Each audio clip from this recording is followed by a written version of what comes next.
In a cable of congratulations, President Abdel Fattah el-Sisi extended his greetings to Pope Tawadr II, Pope of Alexandria, and the Patriarch of St. Mark's Cathedral and all Egyptian Copts on Easter. In his cable, the head of state expressed his happiness to congratulate the Pope and Egyptian Copts on the occasion, wishing them happy returns, highlighting that such occasions are chances to hail the unique bond among all Egyptians. The President also prayed to God Almighty to bless Egypt and its great people with prosperity, peace and welfare.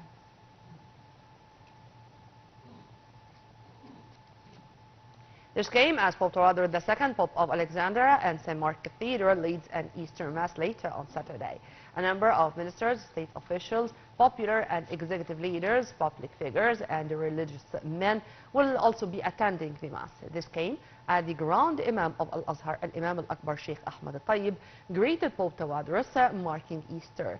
In a phone call, Al-Azhar Grand Imam expressed his best wishes to all Coptic brothers, asserting that these occasions are good chances to renew the brotherly link and love among Egyptians.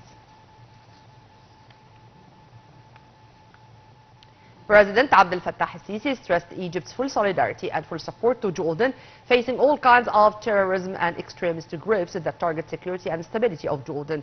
This came during a phone call held by President el-Sisi with Jordan's King Abdullah II, who expressed his appreciation to the support.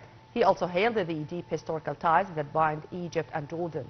The two countries, in the phone call, the two sides tackled the current developments in Palestine, especially efforts exerted to reach ceasefire in Gaza Strip and access of humanitarian aid.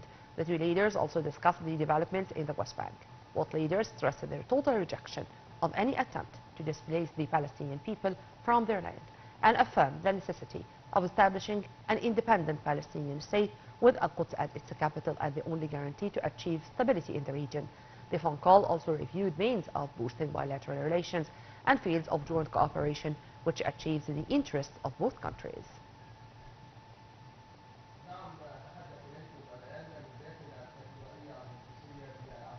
President Abdel Fattah el-Sisi held a phone call with President of the Democratic Republic of Congo, Felix Tshisekedi.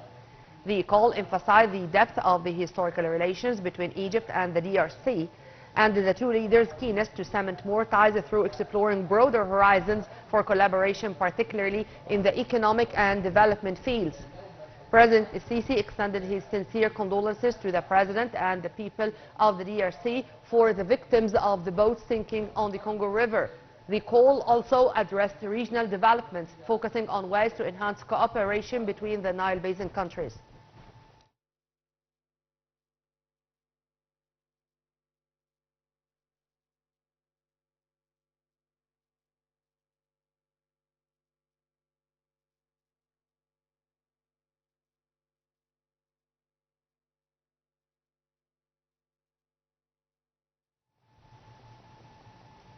And to continue with our political segment of our top stories,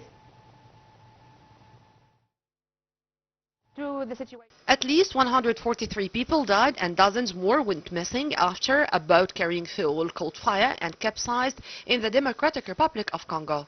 According to Josephine Pacifique Lokomo, head of the delegation of national deputies from the region, hundreds of passengers were crowded onto a wooden boat on the Congo River in northwest DRC on Tuesday when the blaze broke out.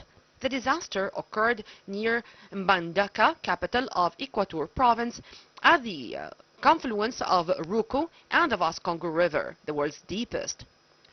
Joseph Lokondo, a local civil society leader who said he helped bury the bodies, put the provincial death toll at 145, some burnt, others drowned.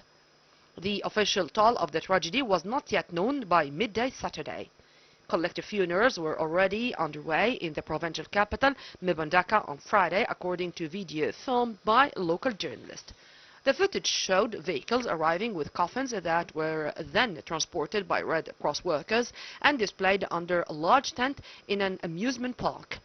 In another video, at least 11 coffins are seen under the tent as people walk around the site as if to pay their last respects. Search efforts continued on Saturday, but the chances of finding survivors or additional bodies are slim 3 days after the tragedy.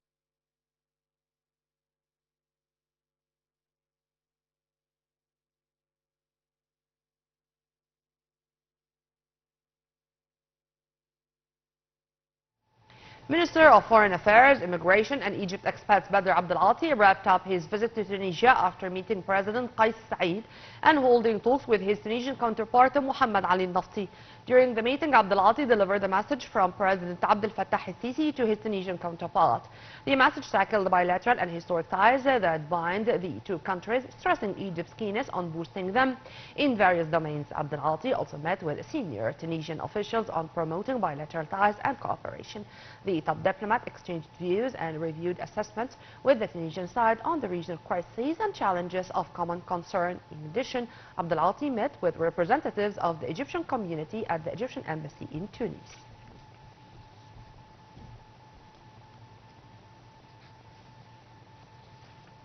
The activities of the Egyptian-Chinese joint air drills Eagles of Civilization 2025 started on Saturday with the participation of a large number of multitask fighter jets from different types.